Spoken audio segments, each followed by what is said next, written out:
Gut Show, and I'm going to share with you today what I call health self experiments. Actually, they were kind of inspired by a lot of psychological teachings.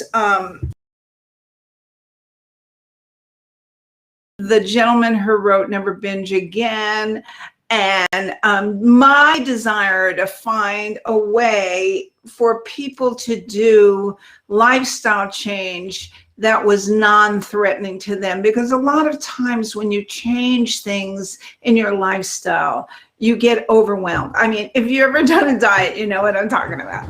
So basically, this was a combination of all of that. And this is what I came up with, which is kind of, as I said, part mine and part a lot of other good ideas about how to do lifestyle change. So here's what you do. First of all, you need a really good reason, what I call a heart reason. As a matter of fact, this is all written down in a series of articles that's called, starts with an article called Experiment Your Way to Health.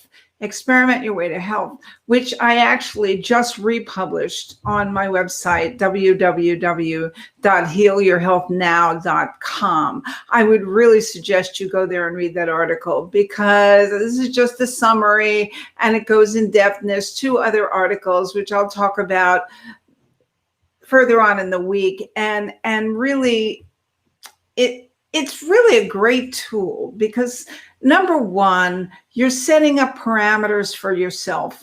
Number two, it's measurable. Number three, it's just for a short amount of time. And number four, I talk about what I call the heart reason. What is the deep reason for making this change? So in other words, you don't want to lose weight because you want to fit into a dress for a party or a wedding. You want to lose weight for life.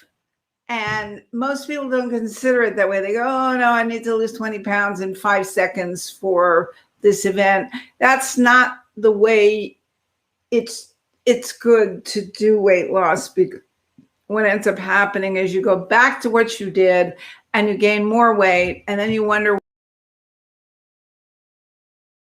what's heavier. So here's the deal. Number one, you need a deep reason, which I call the heart reason. Compliments of Sonia Choquette, Danielle Laporte, and a lot of people who talk about deep reasons for doing things and things from the heart. And you want to find that heart reason for changing.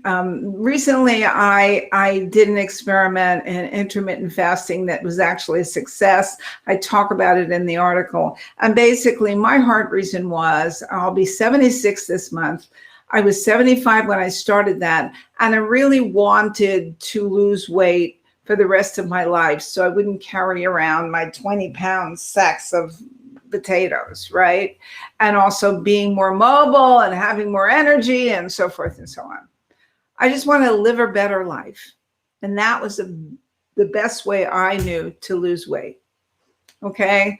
Also, to lift the burden of what the weight meant to me psychologically. So what I did was I started this experiment, and the first thing I did was I define my always, never, and sometimes. So that's a great way. That's from the guy who wrote Never Binge Again. His name escapes me, but I'll tell you tomorrow. Because you want to say, I will always do this. So I said, I will always eat between 12 and 6 or approximately, eating in a 6-hour window. Okay, that was my always, right? I will never eat at any other time.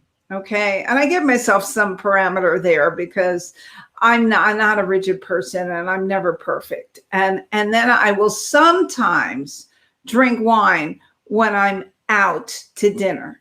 Those were my really easy ones. And I gave myself a month, right? I gave myself a month to see if intermittent fasting really worked for me. And within 3 weeks, I had lost like 6.5 pounds. And I thought, ooh, I better continue this. Or you can set up new parameters and they need to be measurable. For me, that was easy because it was about weight loss, right? I can get on the scale and easily find it. So if you want to do a health self-experiment on fermented foods, which I'm going to walk you through tomorrow, then you want to think about that. What's my really deep reason for doing this? Maybe you're burping, maybe you're bloating, maybe you feel uncomfortable, and maybe you have constipation, horrors, or diarrhea, even more horrors. Maybe you've been told you have SIBO or Candida or whatever. So you want to really define it. What's your heart reason? And then you want to look at what is my always, sometimes, and never. All right. I'll talk more about that tomorrow. And the other thing is why I use mindfulness in all this. Well, when you start doing lifestyle change, to tell you the truth, you get anxious, right? Because most of us have a real problem with getting off our butts and doing anything new. And this is something new, even though it's measurable and even though it's a small thing, not a humongous thing, right? It's not a humongous lifestyle change. You want to pick a small thing. That's why I chose fermented foods. So, you want to, when the anxiety arises, breathing is so great because it gets you from that stress mode into that rest mode and relaxed mode instantly. So you want to do breathing. That's why I entwine mindfulness into everything I do. And when I premiere Dietitian Jill's Good Gut Plan for real, because this is some of it, but we're doing other things too in there, as well as a lot of worksheets and a lot of exercises. There's going to be mindfulness intertwined and part of every facet of it. So again, health self-experiments, read Experiment Your Way to Health on www.healyourhealthnow.com. If you scroll down on the homepage to the articles, it says Jill's blog, and basically it's there. It's the first one. And we'll talk about it more. And please, feedback is really helpful. So tell me what's going on. Okay. Dietitian Jill signing off. See you tomorrow. We're going to talk about setting up a health self-experiment for fermented foods. Okay. Bye. Have a good day.